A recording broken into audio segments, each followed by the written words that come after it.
Je vous propose que nous débutions ce conseil municipal. Bonjour à toutes et bonjour à tous.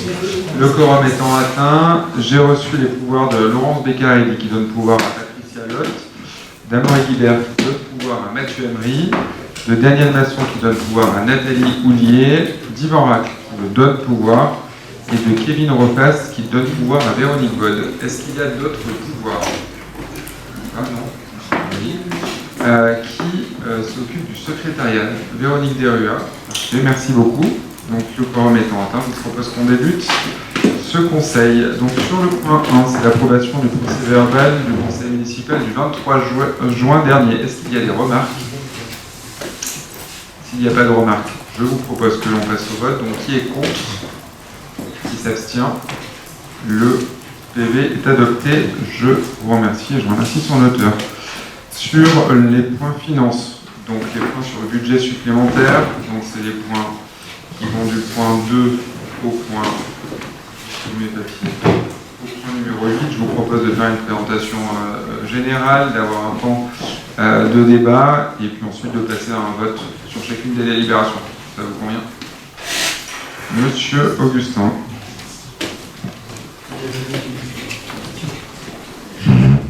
Une petite question concernant l'organisation du déroulement de la séance, monsieur le maire. Nous vous avons transmis la rédaction d'un vœu suite au dernier conseil. On en parle maintenant. C'était après l'ordre du jour. Est-ce qu'il est possible de l'intégrer à l'ordre du jour? Est-ce qu'il faut que ça se fasse en début de séance? À quel moment ça peut se faire? Comme je l'avais indiqué au conseil municipal précédent, je vous avais demandé de me transmettre le vœu de manière à ce qu'on puisse l'inscrire à l'ordre du jour. Vous me l'avez transmis dans le cadre des questions après réception de l'ordre du jour du conseil municipal. Dans la réponse qui vous a été faite à vos questions dans la journée, je vous ai indiqué que le vœu, vous avez pas reçu, normalement vous auriez dû recevoir, le vœu sera inscrit à l'ordre du jour du conseil municipal du mois de septembre.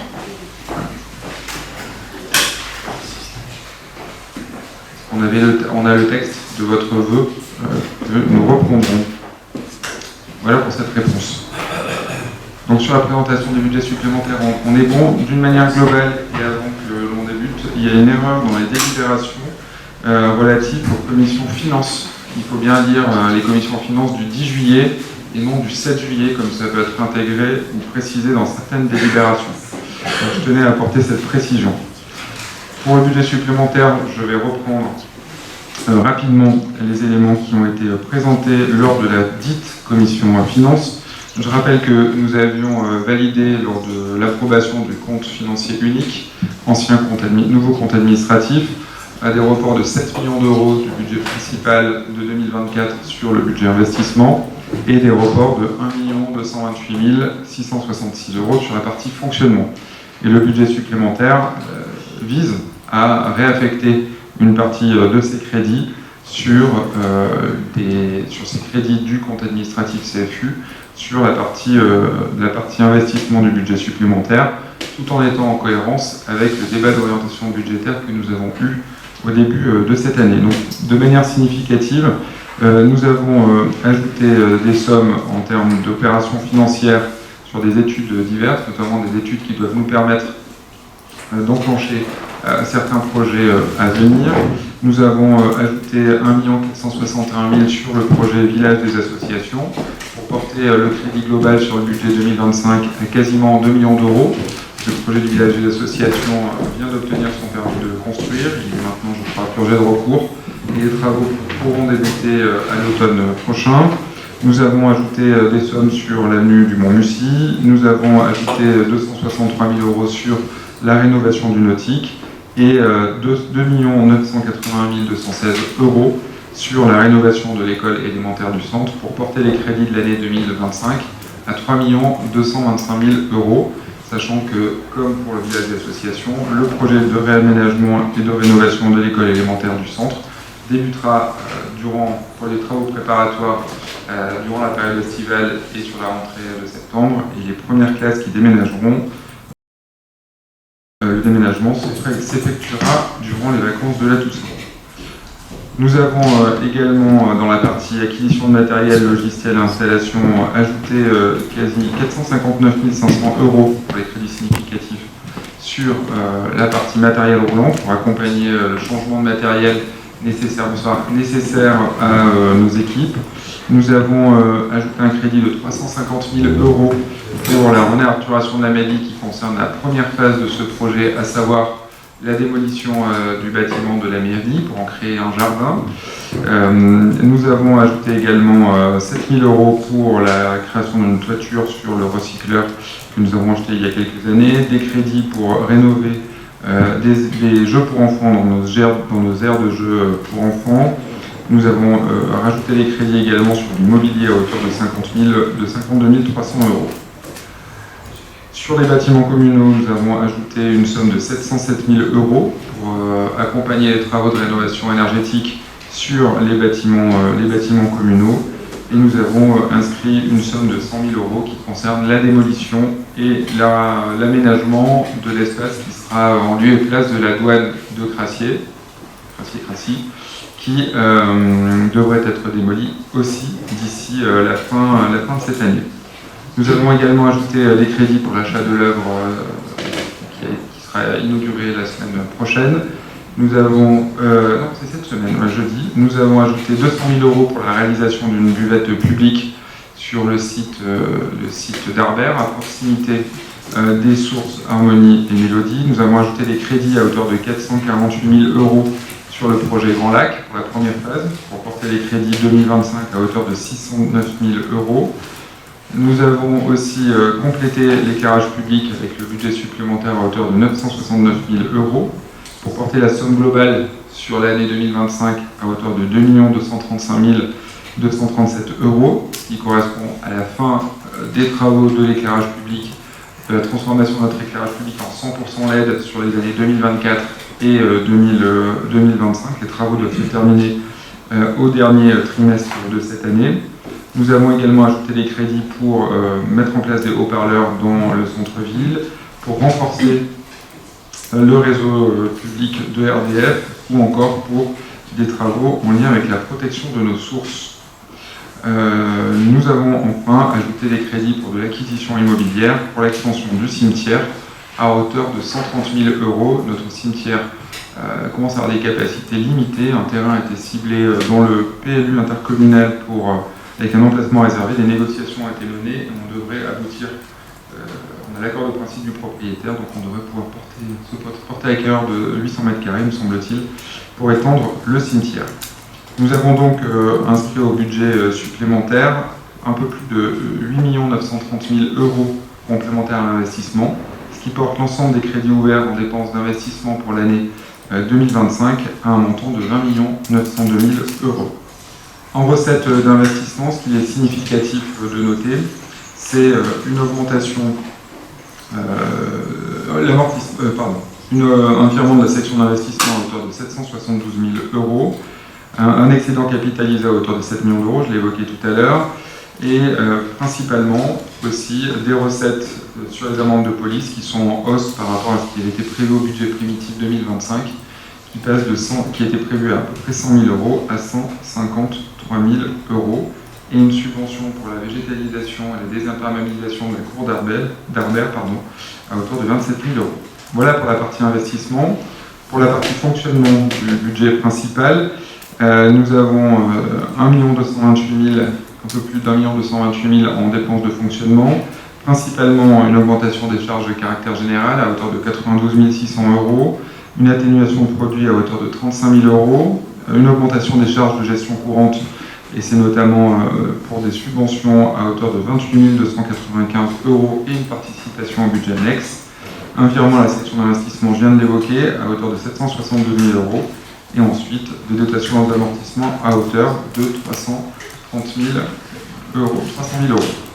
Et évidemment, les recettes de fonctionnement sont le résultat reporté à un montant de 1 228 666 €. Voilà pour la partie sur le budget principal. Sur le budget annexe, notamment le budget du CCAD, on a des dépenses recettes qui s'élèvent en investissement à 416 974 €, qui sont principalement le report d'un solde négatif d'exécution à hauteur de 212 000 €, de report de crédit pour les équipements audiovisuels à un montant de 130 000 €, d'un excédent capitalisé à hauteur de 380 000 € et d'un virement de la section de fonctionnement globalement à hauteur de 10 000 €. Et nous avions également des restes à réaliser sur le budget annexe du CCAD. En termes de fonctionnement, les dépenses recettes s'équilibrent à 34 834 €. Il y a notamment des crédits pour la formation d'un nouvel apprenti à hauteur de 10 000 €, de l'amortissement complémentaire à hauteur de 10 000 €, l'affectation du résultat de fonctionnement à hauteur de 124 834 € et un recalcul de la subvention d'équilibre qui est moins importante que ce que nous avions imaginé au BP 2025, car les recettes de billetterie sont meilleures sur la première partie, la fin de la saison 24-25, du coup la première partie de l'année 2025. Sur la budget annexe des bois et forêts, en investissement, les dépenses recettes s'équilibrent à 32 279 €. Il y a notamment l'achat d'un terrain à hauteur de 26 000 €, un report du solde négatif d'exécution, d'un solde d'exécution négative à hauteur de 2 155 € et le virement de la section de fonctionnement à hauteur de 25 000 €. Nous avons également en dépenses en fonctionnement les dépenses recettes qui s'équilibrent à hauteur de 75 247 €. L'entretien des bois occupe une grande partie de ce fonctionnement à hauteur de 49 247 €. Les ventes des bois qui sont moins bonnes que celles que nous espérions. Un virement à la section de fonctionnement à hauteur de 25 000 € et l'excédent de fonctionnement reporté à hauteur de 85 247 €. Dans le budget baux et concessions, en investissement, l'équilibre est trouvé entre les dépenses recettes à 107 361 €. Il y a la somme principale, c'est des travaux de provision, c'est des provisions pour des travaux sur le bâtiment de la Poste à hauteur de 101 491 €. Un report d'un solde positif à hauteur de 107 361 € pour les recettes et les restes à réaliser. Et puis en fonctionnement, les dépenses recettes s'équilibrent à hauteur de 3 338 €, principalement un excédent de fonctionnement et puis un reversement au budget principal. Sur le budget annexe activités de loisirs équestres et golf de l'hippodrome, les investissements en dépenses recettes s'équilibrent à hauteur de 19 075 €, principalement pour des provisions sur des futurs travaux d'aménagement à hauteur de 12 137 € et des reports sur la partie investissement. Et en fonctionnement, l'équilibre est trouvé à la somme de 3 451 € qui sont l'excédent reporté des provisions de crédit. Sur le budget annexe piscine plage, l'investissement en dépenses recettes s'équilibre à 220 874 €, principalement des crédits d'études pour la piscine à hauteur de 35 117 €, des provisions pour travaux à hauteur de 42 874 €, un virement à la station de fonctionnement à hauteur de 40 000 €, le reste étant de l'excédent de fonctionnement capitalisé à hauteur de 128 000 €, des restes à réaliser en dépenses, et puis le report du solde positif à hauteur de 42 874 €. En fonctionnement, les dépenses recettes s'équilibrent à hauteur de 100 730 €, principalement en dépenses d'entretien du site à hauteur de 50 573 €, un amortissement à hauteur de 10 000 € et un virement à la section de fonctionnement d'investissement de 40 000 €, les recettes étant l'excédent de fonctionnement reporté. Et enfin, le dernier budget supplémentaire, le budget annexe quartier-gare, qui lui s'équilibre en investissement à hauteur de 992 000 €, c'est le report d'un résultat négatif à hauteur de 831 000 €. C'est la sortie des portages de la Villa Bernard et de Villa Michel à hauteur de 154 000 €. Et puis des travaux qui ont été réalisés dans des logements, le tout étant équilibré avec un excédent capitalisé, un virement de la section de fonctionnement pour atteindre 992 000 €. Et ensuite, en fonctionnement, les dépenses recettes s'équilibrent à 154 000 €, un virement à la section d'investissement à hauteur de 150 000 €, une subvention d'équilibre complémentaire à hauteur de 105 595 € et un excédent de fonctionnement reporté à hauteur de 48 405 €. Voilà pour la présentation des budgets supplémentaires qui reprennent les orientations qui avaient été débattues dans le cadre du DOB et qui confirment les choix politiques que nous avons faits à ce moment-là et qui s'étaient en partie déjà traduits dans le budget primitif. Je laisse la parole à M. Kifampois.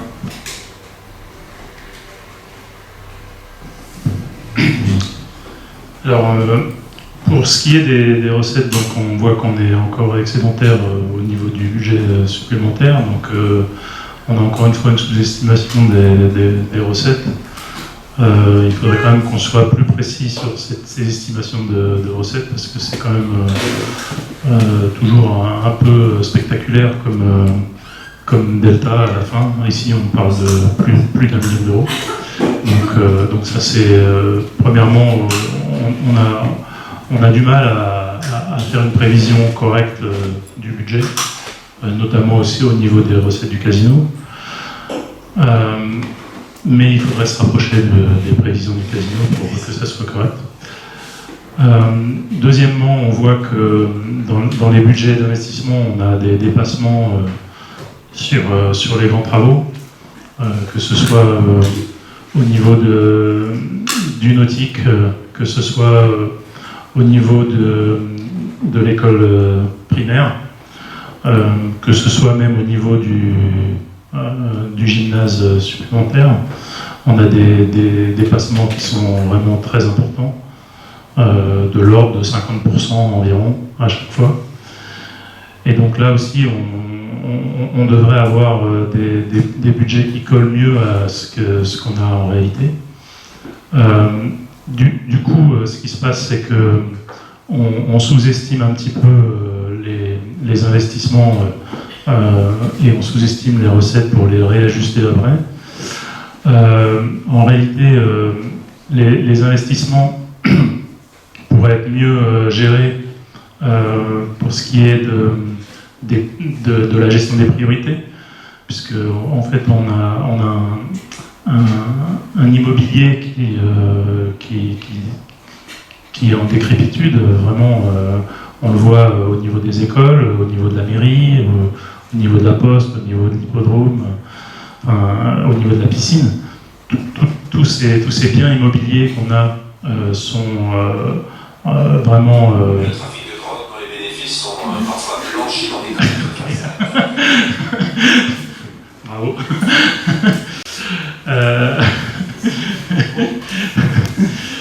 Bon, donc c'est... Non, oui, ouais. Ça j'en parlerai pas aujourd'hui. Voilà, non, je pense que le constat est que l'immobilier est en mauvais état et qu'il faut le rénover, et ça, même sur le constat, je crois qu'on est d'accord. Mais je trouve qu'on n'y met pas assez de priorité et on veut essayer de trop faire tout en même temps avec des nouveaux bâtiments, des choses ici et là, et on devrait plus se concentrer, se focaliser sur ces rénovations dans un premier temps, pour dégager des économies de consommation d'énergie, dégager aussi des possibilités de meilleure utilisation de ces bâtiments, et aussi améliorer la vie non seulement des Divonnais, mais des employés de mairie.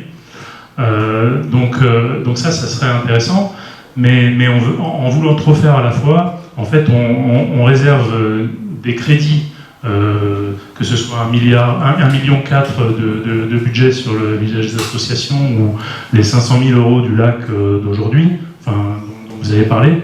Je pense que cela pourrait être fait dans un deuxième temps. Je ne dis pas qu'il ne faut pas faire des investissements sur le lac, etc.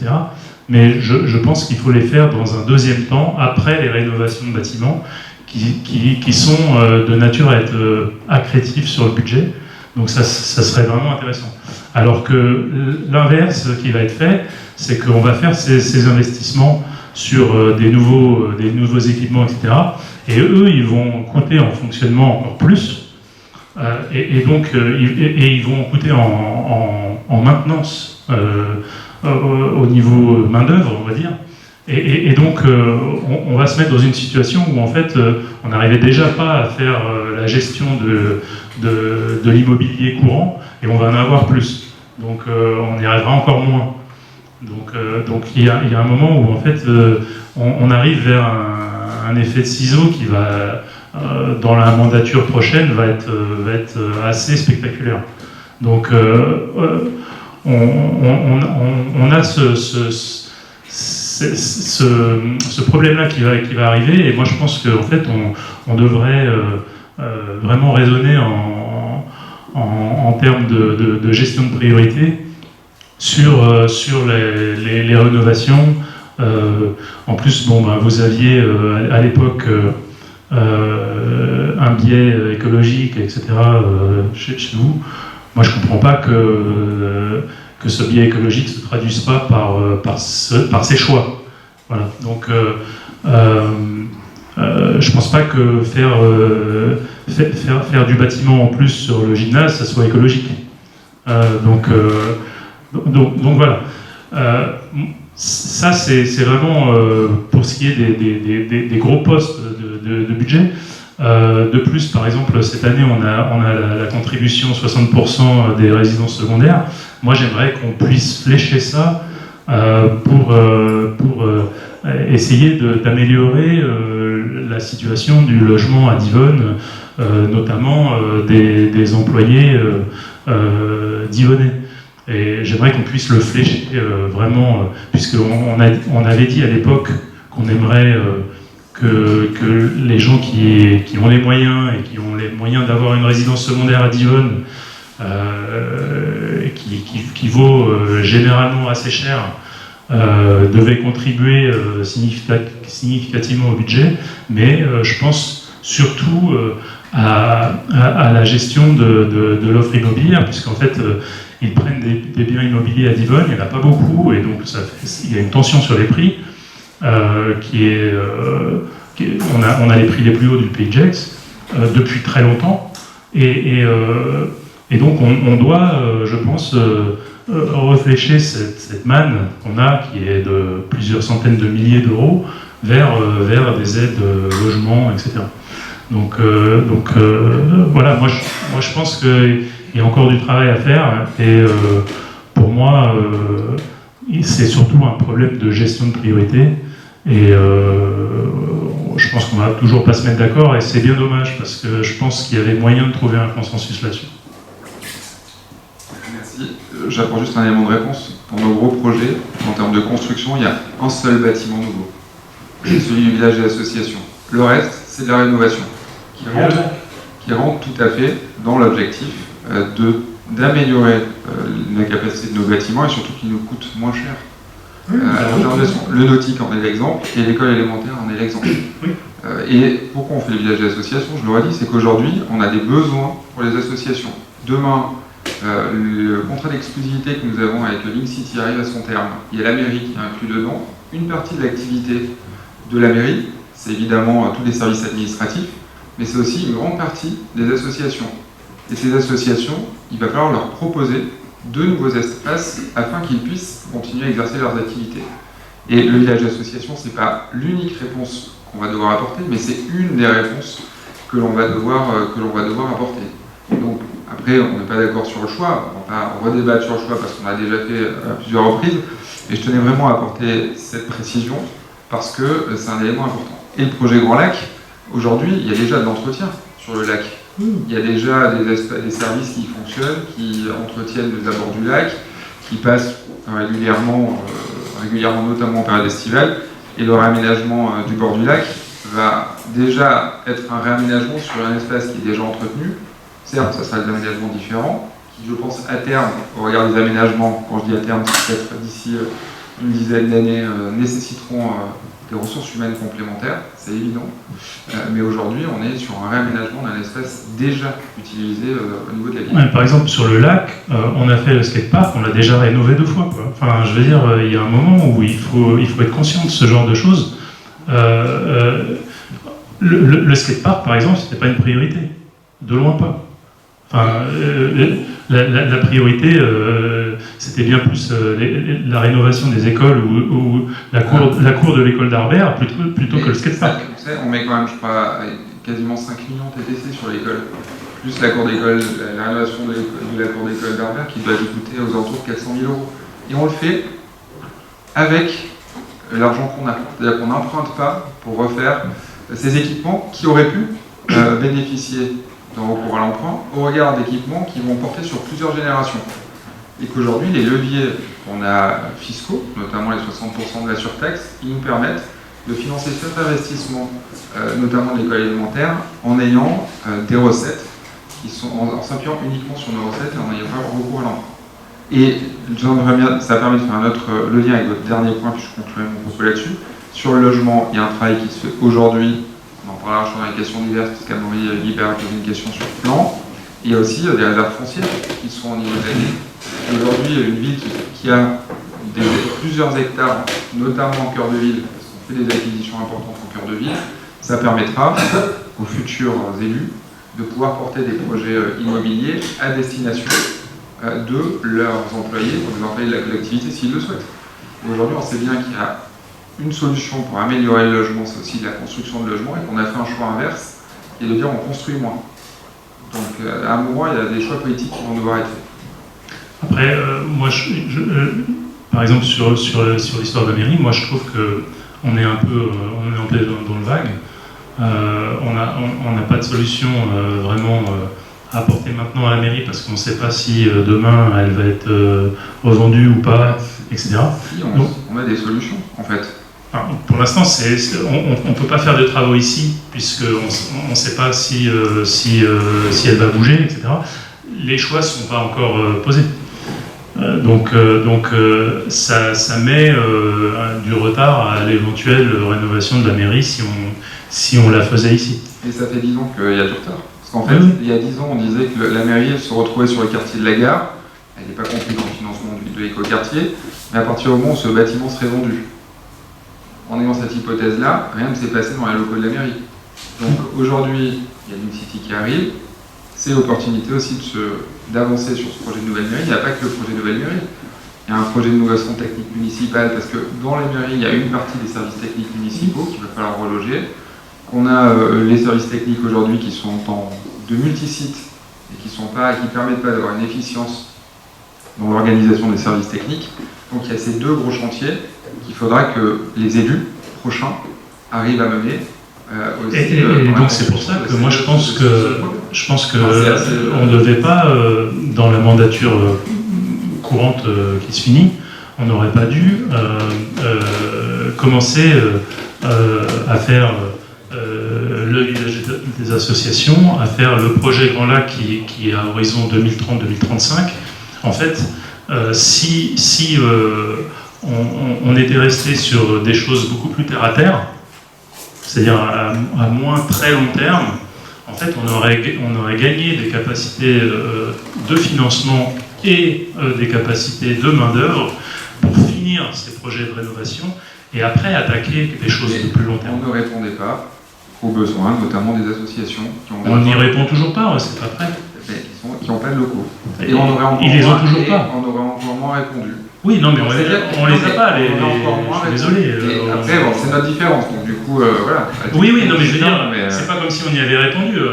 On n'a pas le nautique et on n'a pas le village d'association. Je pense qu'on aura le nautique et il y aura le village d'association. On les aura, mais on les a toujours pas. Avant, on réfléchisse à un déménagement, c'est la mairie des ménages. Voilà. Je sais que c'est en cours, mais si vous avez compris mon propos, moi je pense qu'on aurait dû faire l'impasse là-dessus pour avancer sur des projets de rénovation. Et c'est ce qui fait notre différence, pour moi c'est clair. Et les écoles, les Algeco, etc. Enfin voilà, c'est pareil, c'est une question de priorité, c'est tout. Hein. Oui, mais tout à fait. Mais j'estime qu'on a été clair sur nos priorités. Moi pas. Oui, mais c'est normal. Si on est d'accord sur nos priorités, à ce moment-là, vous faites le budget, puis vous n'êtes plus dans l'opposition, vous êtes dans la majorité. Mais c'est assez logique. Très bien. On est bon pour le débat? Voilà, très bien. Supplémentaire? Non, Non, c'est bon? Oui. Ok. Et bien on passe au vote. Donc, est-ce qu'on peut voter, vous voulez qu'on passe délibération par délibération pour faire un vote en bloc? Global? Ça vous va? Alors, délibération.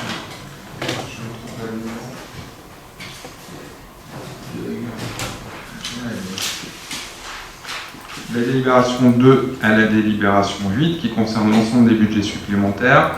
Donc qui est contre? Donc il y a 5 avec le pouvoir d'Amaury Guibert. Qui s'abstient?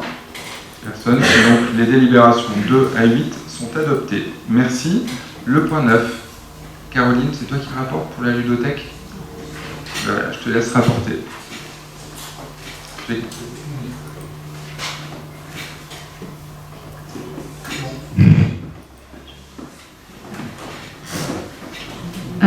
Le point 9 consiste à autoriser Monsieur le maire à demander une subvention au département de l'Ain pour la création d'un espace ludothèque au sein de la médiathèque. Le coût de l'opération totale est de 6 000 €, constitué d'achats de jeux de société et de mobilier, respectivement pour 3 344 € hors taxes et 2 656 € hors taxes. Il s'agit d'une... on a une proposition de subvention à hauteur de 40% par le département, et nous souhaitions en bénéficier pendant que ces propositions étaient encore valables, on va dire. On en profite. Donc nous vous demandons d'autoriser Monsieur le maire à solliciter cette subvention et à adopter l'opération dont il est question. Merci Caroline. Juste peut-être une remarque, c'est la commission finances du 10 juillet et pas du 7 juillet. Je reprécise, il y a visé dans la délibération. Madame Groffier. Bonsoir. Alors, c'est une décision qui n'avait donc pas été vue en commission culture. Caroline nous a envoyé un mail nous expliquant en quelques lignes le propos. Moi, j'avais quelques questions. Je voulais savoir si c'était uniquement du prêt de jeux à utiliser sur place ou les gens pouvaient emporter les jeux comme des livres de bibliothèque, par exemple, entre autres questions. D'accord. Si jamais nous n'obtenions pas cette subvention, au vu quand même de la somme, on est sûr de l'obtenir? Parce qu'au vu, bon, c'est des montants de 8 000 €, si j'ai bien compris, c'est pas énorme. La mairie ne s'engage pas à maintenir quand même ce projet de ludothèque? Bon, non, mais... La réponse est oui, parce que j'avais imaginé la question. Voilà.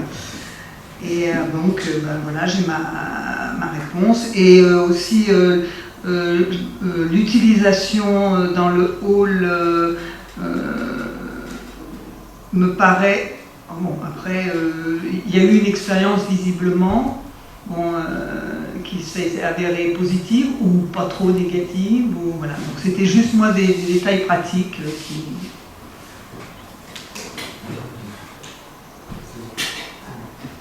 A priori, il y aura des jeux à emprunter et en utilisation sur place. Je ne sais pas si tu as déjà eu l'occasion d'échanger un peu avec Gaël, qui est quand même passionné de jeux et qui fait jouer aussi très bien les gens. L'expérience a déjà été tentée plusieurs fois pendant les vacances de Pâques, je pense. Donc oui, ça fait un petit peu de bruit. Il peut faire chaud dans le hall, il peut faire froid dans le hall, mais a priori, on va tenter l'expérience comme ça. Et je ne sais pas si vous avez vu à quel endroit ça va se situer. Quand tu regardes la médiathèque, juste à droite, avant le couloir vers Ozone Barbier. Voilà. Merci. Est-ce qu'il y a d'autres questions ou d'autres remarques? Si ce n'est pas le cas, je vous propose qu'on passe au vote. Qui est contre? Qui s'abstient? Et le point 9 est validé. Le point 10, Yann.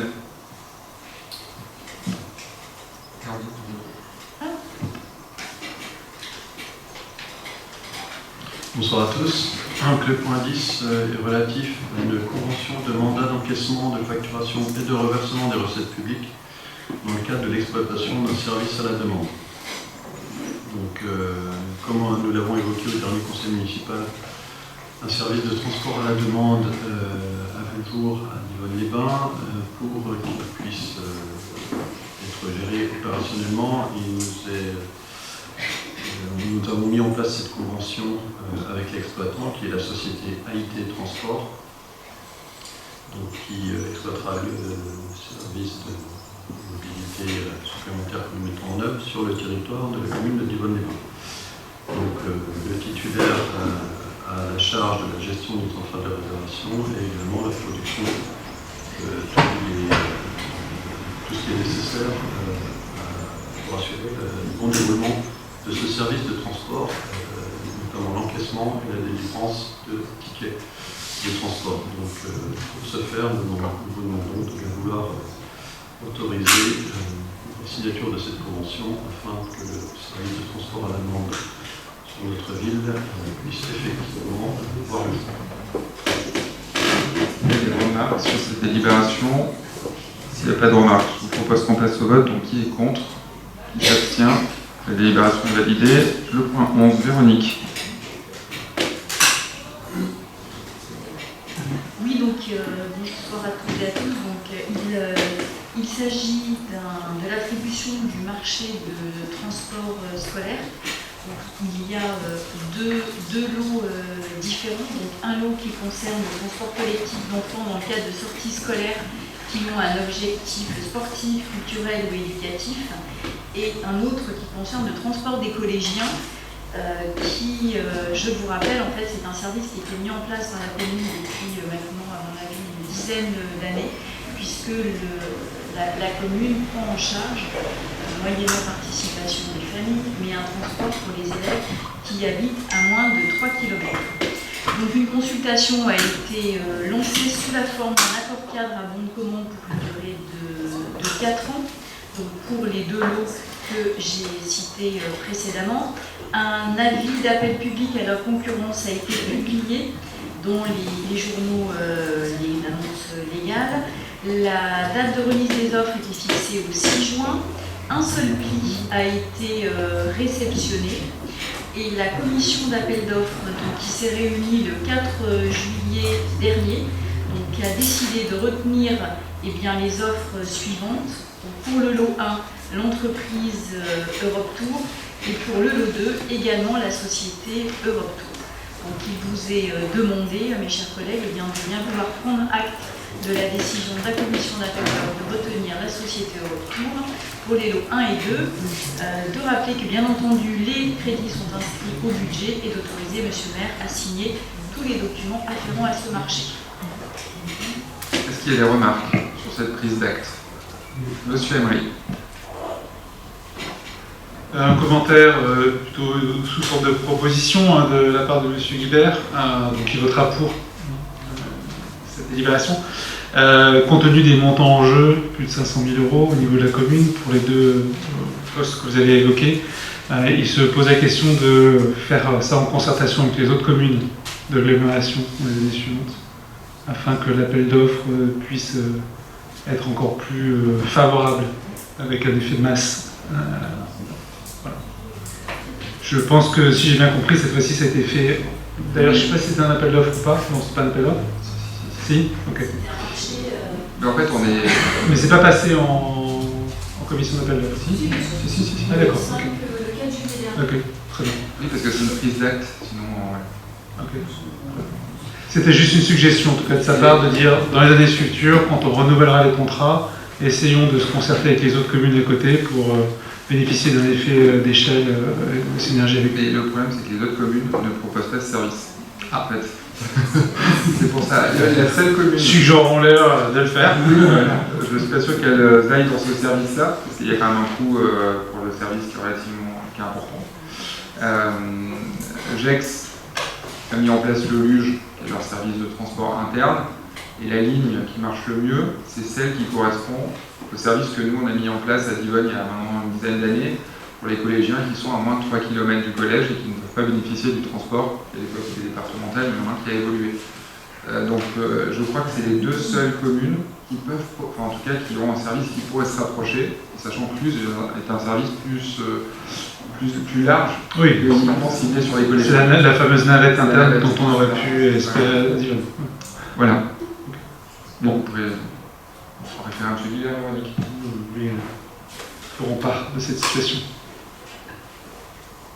Peut-être ajouter en fait qu'on a quand même de la chance d'avoir à Divonne-les-Bains encore une société de transport, parce que dans beaucoup de communes ou dans certains territoires, il n'y a absolument aucun transporteur, et que de ce fait, ça fait encore monter plus les coûts, puisque là, je crois qu'on effectivement, le chiffre que tu as cité, Mathieu, ça correspond sur la totalité du marché et que c'est un montant maximum. Ce ne sera pas la facture totale globale qui sera à l'issue de ce marché. Mais effectivement, aujourd'hui, on voit qu'on a deux sociétés qui se partagent, en tous les cas, les marchés de transport scolaire dans le pays de Gex, c'est Europe Tour et la RDTA. Mais la RDTA n'a pas répondu et ne répond quasiment jamais sur les marchés qui sont lancés par Divonne, parce qu'elle a déjà du mal à assurer l'ensemble des transports pour les collèges, pour les lycées. Et voilà, elle a décidé de ne pas candidater. Merci pour toutes ces précisions. Donc c'est un prendre acte. Des remarques complémentaires, non? Et donc le conseil municipal prend acte. Le point suivant, Véronique. Oui, donc il s'agit du lancement de marché qui concerne l'achat de véhicules. Donc une consultation a été lancée, je précise pour les services, une consultation a été lancée sous la forme d'un marché ordinaire en procédure adaptée, donc comprenant 3 lots. Le lot 1 pour la fourniture de 2 véhicules de type VP, alors VP c'est véhicule particulier, donc c'est un véhicule de type citadine, essence hybride et non rechargeable. Le lot 2 concerne la fourniture d'un véhicule VUL, donc c'est un véhicule utilitaire léger, j'ai regardé avant au cas où vous me posiez la question, essence hybride non rechargeable. Et puis le lot 3, donc la fourniture d'un véhicule aussi de type VUL, donc cette fois-ci électrique. Donc l'avis d'appel à la concurrence a été envoyé donc, sur les différents supports. 5 plis ont été réceptionnés dans les délais. La commission MAPA s'est réunie le 4 juillet dernier. Et au vu du rapport d'analyse des offres et du classement qui a été fait par les services, donc la commission MAPA a décidé d'émettre un avis favorable aux offres suivantes, donc qui sont les plus économiquement avantageuses pour la collectivité, à savoir donc pour le lot 1, l'offre de la société Soreca. Le lot 2 eh bien, a déclaré infructueux parce que la société a purement et simplement déposé une offre qui ne correspondait pas du tout au cahier des charges, puisque c'était un véhicule diesel. Donc il est proposé de déclarer sans suite pour cause d'infructuosité donc le lot 2. Et pour le lot 3, donc c'est aussi la société Soreca qui a été retenue donc pour un véhicule, un VUL donc électrique. Sachant que la société Eureka donc, propose des véhicules de la marque Renault à la commune. Donc voilà, il vous est demandé de bien vouloir accorder, décider des 2 lots, donc le lot 1 et le lot 3, de déclarer le lot 2 sans suite et donc d'autoriser bien entendu M. le maire à signer toutes les pièces du marché. Ces éléments ont été dit en MAPA. Est-ce qu'il y a des remarques ou des questions? Il n'y a pas de remarques, pas de questions. On passe au vote. Donc qui est contre? La question? Allez-y, Michel. Pardon. Alors à nouveau pas de la part de M. Guibert, pas une question mais plus un commentaire. Il se félicite de cette décision. Selon lui, ça fait plusieurs fois qu'on a évoqué en conseil municipal l'opportunité de sortir de location court terme, etc. Et donc de passer vraiment à de l'achat. Donc voilà, il trouvait que c'était une bonne chose et il souhaitait appuyer favorablement cette proposition. C'est très bien. On se réjouit du commentaire positif.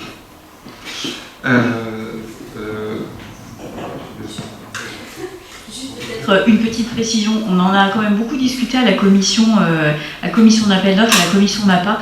On est quand même étonné aujourd'hui du peu, d'intérêt des constructeurs pour les collectivités locales, notamment pour la vente, pas pour la location, mais en tous les cas pour la vente. Il paraît que c'est un marché un peu compliqué, celui des collectivités locales, ce qui est un peu dommage.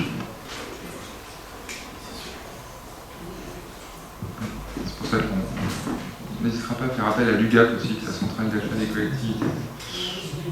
Très bien.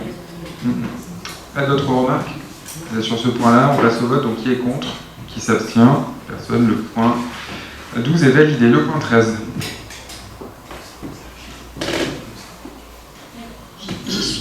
Donc la commune de Divonne-les-Bains souhaite contractualiser avec un prestataire pour des travaux de fosses de plantation et fourniture et plantation d'arbres et d'arbustes sur la commune. Donc une consultation a été lancée aussi sous la forme d'un accord cadre à bon de commande, dont le montant maximum est fixé à 400 000 € pour la durée du contrat.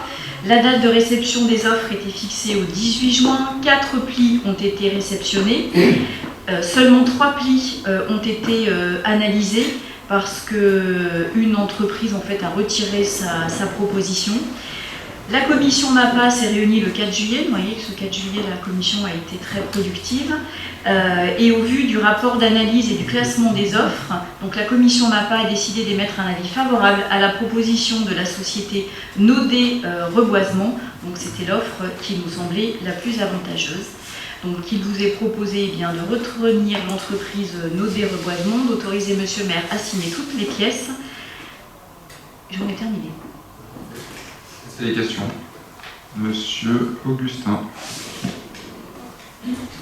Une remarque, puisque ça fait partie effectivement du projet de plantation d'arbres sur la commune de Divonne, et l'aspect d'ailleurs invisible, j'allais dire presque la partie émergée de l'iceberg, c'est la réalisation des fosses qui est parfois un peu négligée. Est-ce qu'on a une idée du taux de reprise des arbres qu'on plante actuellement? Alors je sais que Daniel Masson n'est pas là et que c'est pas forcément évident, mais par rapport aux chiffres qui est souvent annoncé en termes de plantation, est-ce qu'on sait quel est le taux de reprise? Parce que planter c'est bien, mais avoir des arbres qui poussent c'est encore mieux. On a l'information en commission parce que j'ai un chiffre en tête, mais je ne voudrais pas vous donner mon chiffre. Après, c'est une question qu'on avait posée. Oui, c'est entre 15 et 20%. Elle n'a pas été. Le taux de reprise, oui. C'est faible. Mais je préfère qu'on vous donne vraiment les chiffres qu'on a avec nos pépinières avec lesquels on travaille aujourd'hui. On avait fait une proposition d'ailleurs qui était de vérifier, je crois que c'était mis en place par les services, de vérifier les fosses systématiquement avant plantation des arbres de façon à s'assurer qu'elles sont correctement creusées et que l'apport de bonne terre pour la reprise des arbres est bien fait. Je crois que ça a été mis en place et que c'est surveillé par les agents de la commune. S'il n'y a pas d'autres remarques, je propose Monsieur Emery pour Monsieur Guibert. Monsieur Emery Guibert. Donc, non, mais il n'y a pas de problème. Je joue mon rôle. Abstention de M. Guibert sur ce point-là. Il estime qu'il y a un manque d'informations, et qu'en tout cas, les informations sont insuffisantes pour pouvoir se prononcer. Il aimerait notamment avoir le détail sur les prix unitaires et les délais convenus avec la société Nodé Reboisement. Et donc, défaut de ces informations, il ne souhaite pas se prononcer.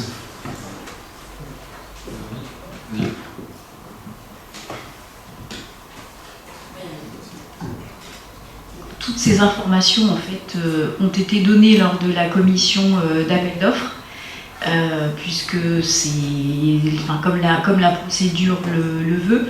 Et si M. Guibert a besoin d'informations, il peut très bien consulter, contacter le service de la commande publique qui lui apportera ces informations. Et peut-être préciser en fait que cette société Nodé Reboisement, nous n'avons encore jamais travaillé avec, mais c'est effectivement l'offre la plus avantageuse et une très grosse partie aussi de toutes les plantations, ils se fournissent auprès des pépinières soupes, donc avec lesquelles, les pépinières, non. Donc la commune a l'habitude de contractualiser et de se fournir. Monsieur Guibert ne siège pas en commission. Non, c'est madame. Oui, c'est On est bon? On passe au vote, donc qui est contre? Qui s'abstient? Merci. La délibération est valide. Ah, pardon, une abstention, parce que j'étais trop rapide. Donc une abstention, il reste vote favorable. Donc la délibération est adoptée. Le point 14. Donc il s'agit aujourd'hui de contractualiser pour des prestataires pour l'acquisition et la fourniture de bureaux, d'accessoires, Alors en fait, une consultation a été lancée toujours sous la forme d'un accord cadre à bon de commande pour une durée de 48 mois. Donc là, nous avons 4 lots. Le lot 1 pour le papier ordinaire et spécifique pour la reprographie laser et jet d'encre. Le lot 2 pour le papier traceur pour la reprographie jet d'encre. Le lot 3, papeterie et accessoires. Et le lot 4, consommables informatiques. Donc l'appel d'offres a été envoyé aussi sur les différents supports avec une remise des offres qui était fixée au 26 juin. 7 plis ont été réceptionnés dans les délais.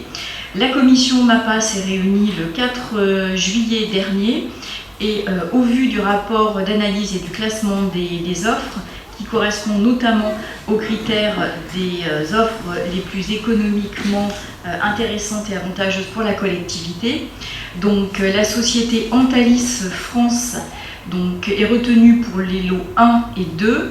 L'entreprise PBI Yobureau, qui je rappelle est à Cessy pour le lot 3, et le lot 4, c'est l'entreprise, la société Belta, qui est la mieux disante. Donc il est demandé au conseil municipal de décider l'attribution de ces 4 lots et d'autoriser monsieur le maire à signer tous les documents qui se rapportent aux différents marchés. Merci. Est-ce qu'il y a des remarques? Peut-être monsieur Guibert, par votre bouche, monsieur Emery? Non, pas sur celui-là. Parfait. Du coup, on passe au vote. Donc, qui est contre? Qui s'abstient? Personne. Le point numéro 14 est validé. Le point 15, il s'agit de création d'emploi permanent de responsable de services logistiques et manifestations, d'un emploi permanent d'assistant administratif au service urbanisme et de la modification de quotité de travail du poste d'animateur sportif. Pour les 2 premiers postes, on a des agents qui nous ont indiqué qu'ils souhaitaient partir à la retraite en début d'année 2026. Et nous avons pris la décision, on vous propose ce soir de créer des postes qui permettraient de lancer les recrutements dès à présent pour ces 2 agents et d'avoir une période de filage entre leur départ à la retraite et le recrutement, on espère rapide, pour remplacer 2 agents. Le premier, c'est le responsable du service logistique manifestation, qui est un service important qui accompagne l'ensemble des manifestations et des événements de la ville.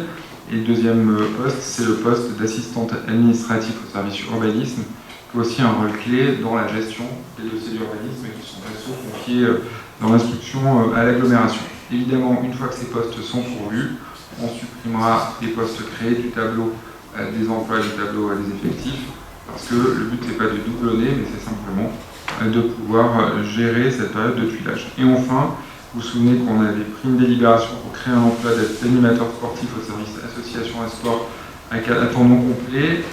On n'arrive pas à recruter. Il y a un des critères de non-recrutement, c'est le fait que les postes ne soient pas à 100%, parce que c'est des salaires, pas des salaires élevés. Donc on vous propose d'ouvrir à 100% ce poste plutôt qu'à 80%, et du coup de pouvoir relancer une annonce sur ce poste d'animateur sportif.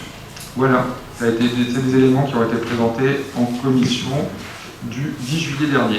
Est-ce qu'il y a des remarques ou des questions? Monsieur Emery.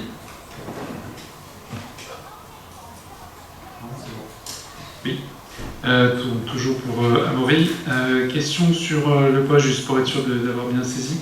Ce sont 2 postes provisoires. Oui. Ok. On ne peut pas les appeler comme provisoires, il faut qu'on les crée.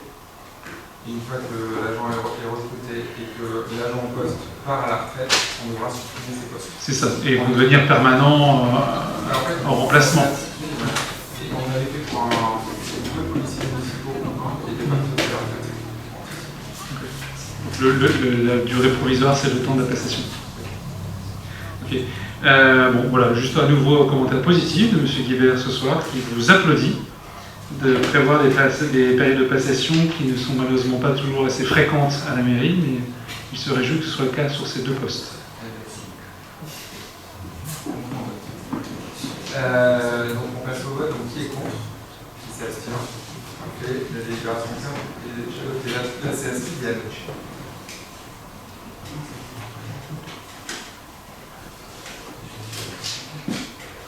Normalement tous les micros sont là.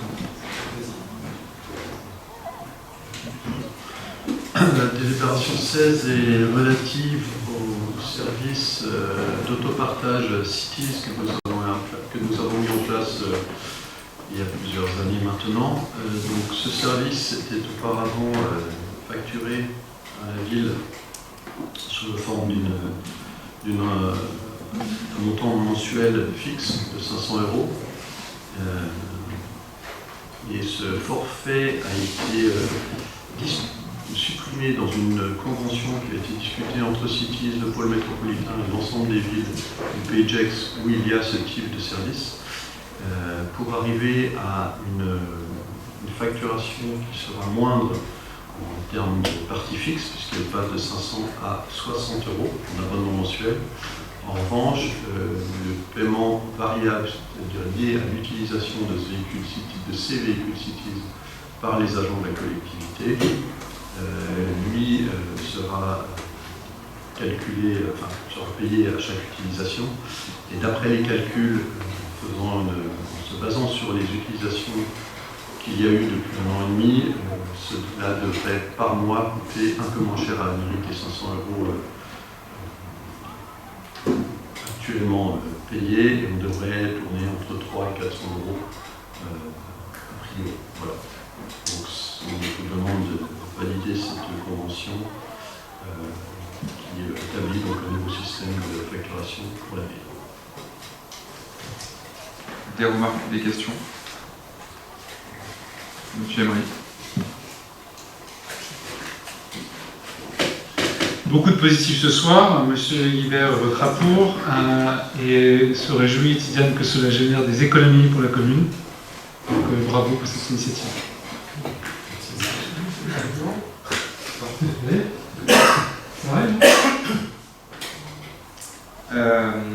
On est bon? Donc on passe au vote. Donc qui est contre? Qui s'abstient? Personne. La délibération est adoptée. Le point 17, Caroline.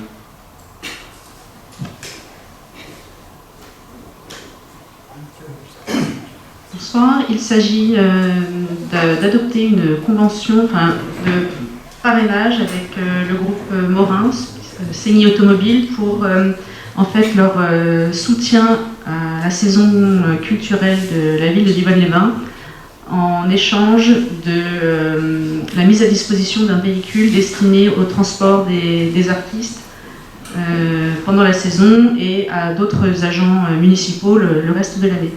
Donc cette convention a été vue en commission culture au mois de février, le 17 février 2025. En fait, il s'agit donc d'avoir un véhicule, et en contrepartie, le groupe Morin bénéficiera de visibilité sur nos différents supports de communication, et également de mise à disposition de places pendant le festival Rivolac et pendant quelques spectacles de la saison. Je ne sais pas si vous avez des questions. Monsieur Emery.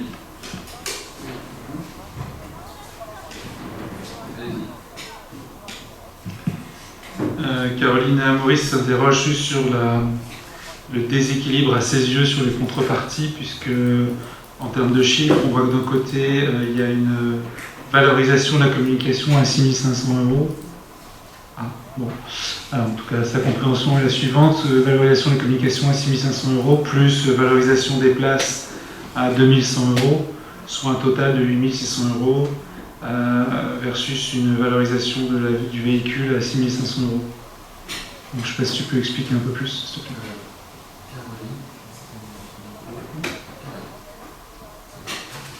En fait, il fallait additionner les places qui sont valorisées à 1 400 et 700 € et les différentes lignes de la communication, et le tout fait 6 500 €. C'est pas 6 500. Non, pas. C'est pas 6 500 € de communication. C'est 6 500 moins 2 100. S'il n'y a pas d'autres questions, on passe au vote. Donc qui est contre? Qui s'abstient? Personne. La délibération. Alors, personne n'est contre. Une abstention, celle de M. Guibert.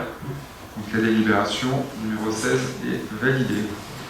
17, pardon, est validée. Ensuite, sur le point 18, sur les décisions du maire, on a reçu du groupe d'Yvonne pour vous, donc de Maurice Guibert. Plusieurs questions. Donc, sur la ligne, donc la décision 274. C'est un avenant de modification des jours d'utilisation de la fruitière qui est initialement mise à disposition à titre gracieux. C'est pour Back to Work Clément.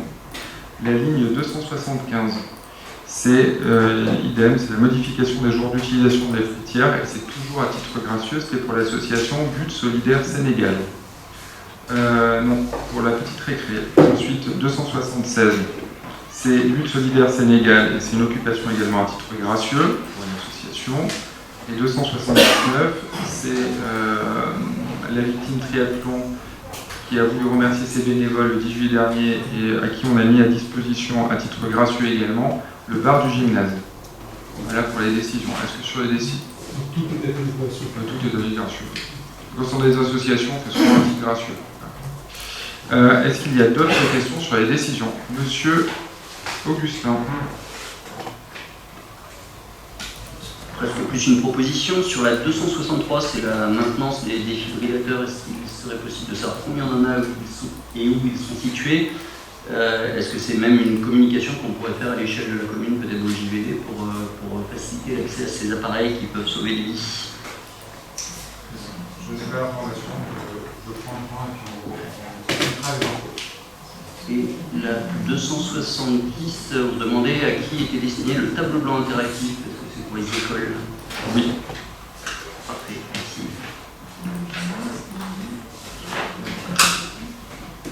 On est bon, monsieur Augustin, là-dessus sur les décisions. Pour les défibrillateurs, on vous donnera la liste et puis on a pris note de votre proposition. Peut-être même les communiquer de façon à ce que les on a pris note. C'est bon pour ces éléments sur la décision. Monsieur Emery. Sur la pluie, il faudra les mettre On a pris sur la communication. Monsieur Guibert a également soulevé les résolutions, enfin les décisions 287, 289, 293. Monsieur, vous l'avez noté. 87, 89, 93. Pour l'hélicoptère, avec une question: quelle est l'utilisation de la zone d'hélicoptère en jour par an? En fait, on a des demandes régulières. Une personne vient de poser son hélicoptère sur la zone des aidages qu'on a à la ville.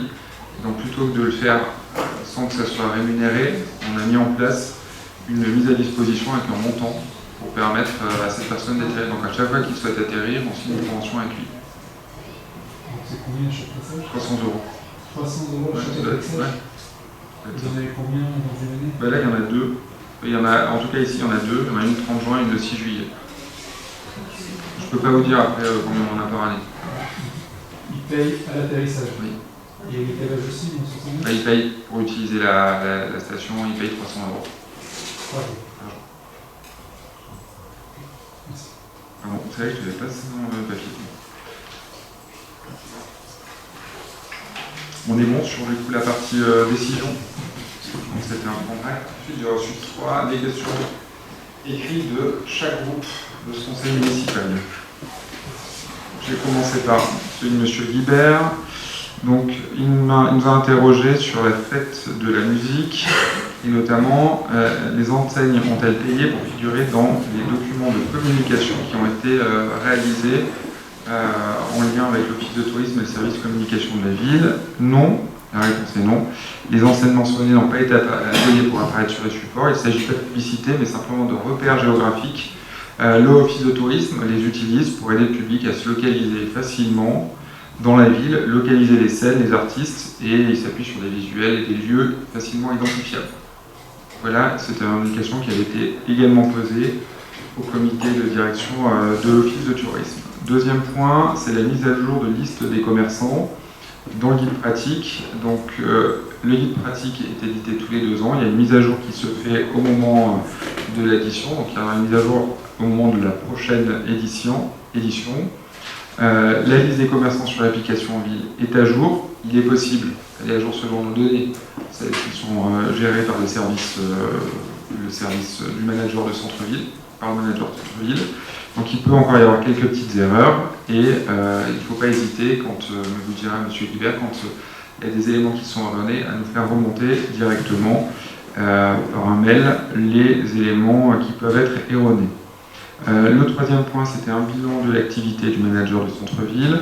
Ça a été évoqué, c'est un bilan d'activité qui est fait régulièrement, notamment en commission tourisme. Je pense qu'un prochain point sera fait à la rentrée ou dans les prochaines semaines, de manière à ce qu'on donne un état des lieux de l'activité, notamment commerçante, sur la ville de Divonne-les-Bains. Monsieur Guibert nous a interrogé sur la liquidation judiciaire de la régie publicitaire du JVD. Donc la régie publicitaire chargée de la commercialisation des encarts a été placée en liquidation judiciaire sans que la ville en ait été informée en amont. Très clairement, on a peu d'espoir de récupérer les sommes dues par cette société et nous pensons qu'il en sera sûrement de même de la part des commerçants qui nous ont aussi sollicité parce qu'ils se sont retrouvés à avoir payé sans qu'il y ait de la publicité. Nous avons saisi le liquidateur judiciaire qui a été désigné. Et puis nous avons également travaillé avec les commerçants pour qu'ils puissent nous donner les contrats qui les liaient à la régie, ce qui était leur preuve de paiement. Et puis le visuel de la publicité est prévu de manière à ce qu'on actionne une action collective, entre guillemets, commerçants et ville vis-à-vis de cette régie. Et enfin, le dernier point, pour ce qui concerne M. Guibert, c'est l'OAP du secteur plan, blocage du projet de la SEMCODA. En fait, donc effectivement le projet d'aménagement situé au secteur de plan est bloqué depuis maintenant plus d'une dizaine d'années. Il est bloqué parce que l'orientation d'aménagement et de programmation du PLUIH prévoit la création de 100% de logements sociaux à cet endroit, sur des terrains qui sont aujourd'hui propriété à la fois de la SEMCODA, à la fois d'un tiers privé et également de la ville. Ces terrains à l'époque avaient été achetés par la SEMCODA pour réaliser une opération, en tout cas dans les valorisations qu'ils avaient faites, de 30% de logements sociaux. Il faut se remettre à une époque où le minimum était à 20, 30% de logements sociaux, le reste en logements privés. Donc on a engagé depuis maintenant plusieurs années des discussions avec la SEMCODA pour retravailler l'orientation d'aménagement et de programmation, regarder qu'est-ce qui était acceptable du point de vue de la ville. Une hypothèse de travail sur cette orientation d'aménagement serait la réalisation de logements pour les saisonniers, pour les travailleurs en bureau, comme on l'a déjà évoqué à plusieurs reprises, et en perspective de l'arrivée de nouveaux acteurs économiques sur la ville.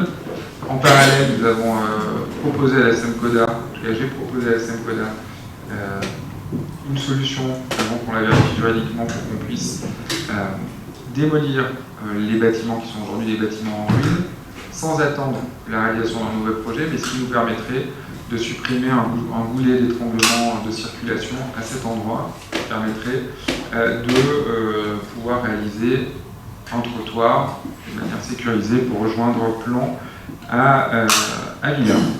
Ce n'est pas possible juridiquement, la commune ne peut pas se substituer au propriétaire du terrain pour la démolition, malheureusement.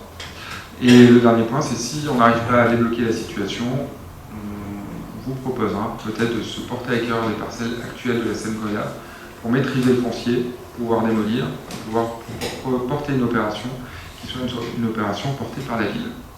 Des efforts financiers en vue du logement. Voilà pour la partie OAP de plan et pour les questions de M. Guibert. J'ai reçu aussi une question. Je peux rebondir Oui, bah allez-y. Juste pour clarifier la situation du coup par rapport à cette régie. Donc concrètement, bien compris, la procédure en cours alliée en commune et commerce. Mais pour l'instant, du coup, le JVD va être sans publicité ou la publicité va être gérée comment?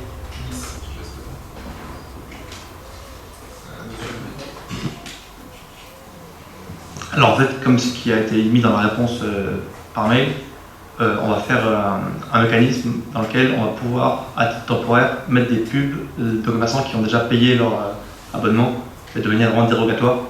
Et une fois qu'on aura fini cette période-là, on pourra relancer un marché pour avoir une régie à nouveau dans le JVD. Dans un premier temps, les questions c'est la question publiée. Oui. Ok. Et après, vous allez faire un nouvel appel d'offres pour un nouvel achat. Ce qui est dit dans le mail que vous avez reçu. Pour les questions. Pour le dernier point, la SEMCODA. Oui.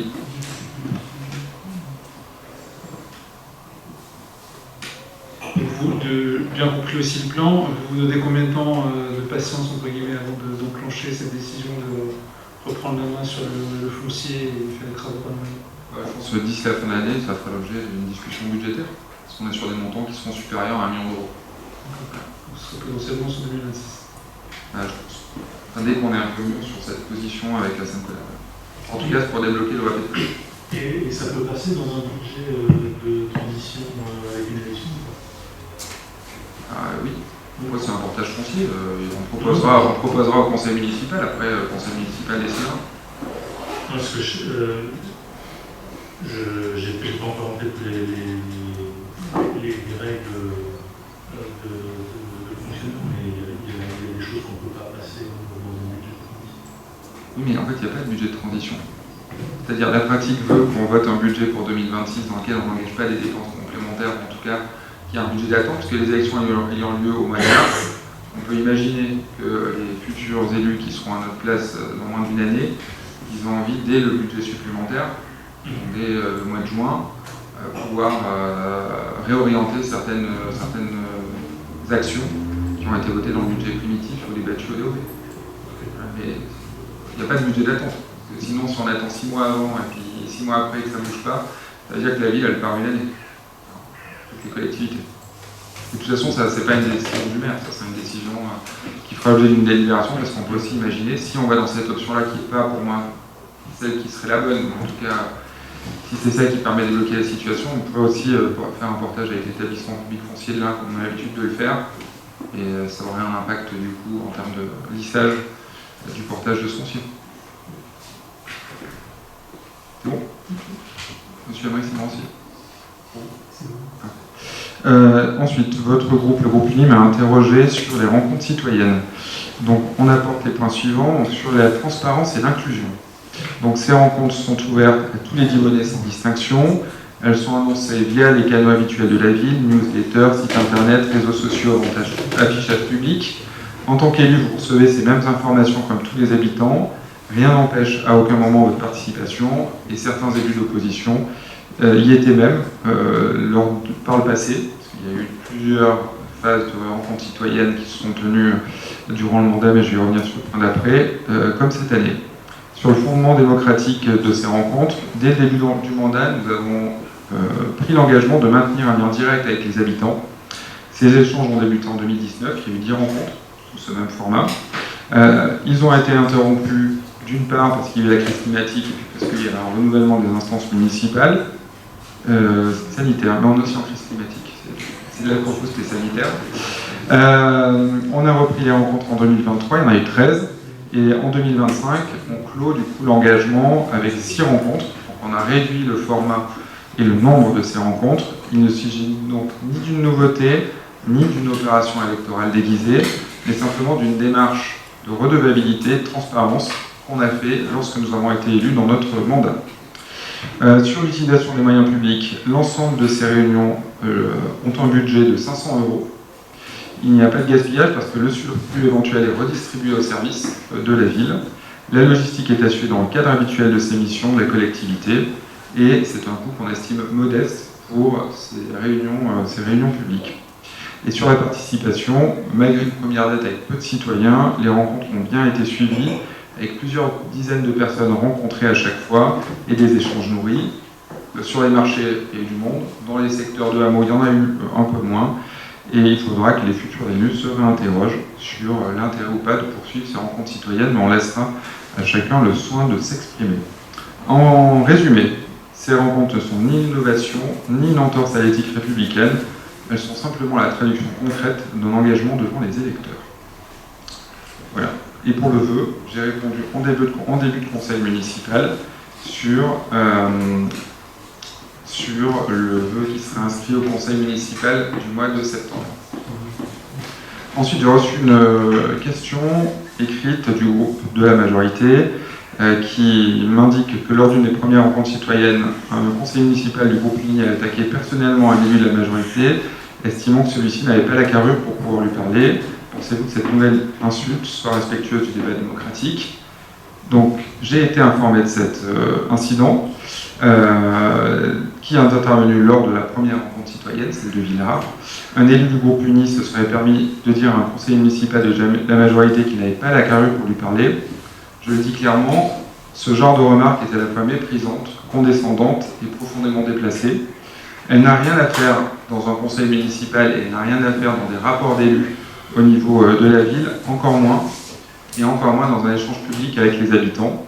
Je rappelle en plus qu'on a tous signé une charte de l'élu qui vise à donner quelques limites au mandat d'élu, en tout cas au comportement d'élu, c'était au début de ce mandat.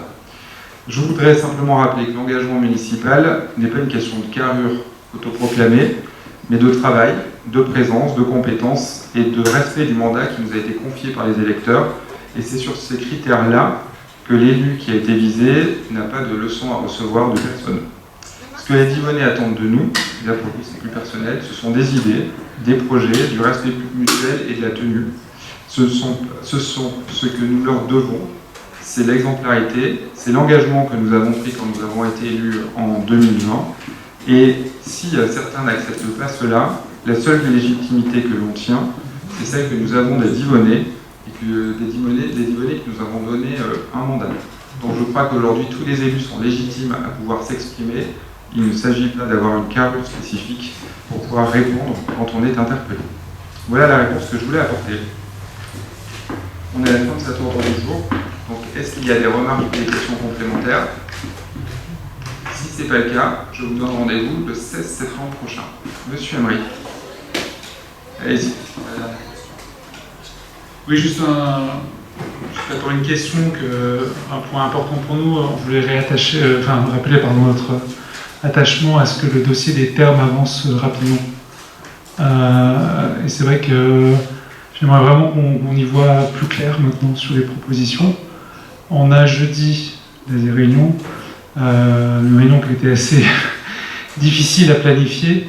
Donc maintenant elle est calée dans les agendas, j'aimerais juste qu'on soit sûr que cette réunion soit fructueuse, qu'on puisse avoir des documents de travail idéalement partagés en amont, et puis qu'on puisse la transformer en étape solide, et qu'on puisse déjà anticiper les prochaines phases, pour qu'on ne se retrouve pas à se découvrir à quelques jours de la réunion qu'il y a une réunion.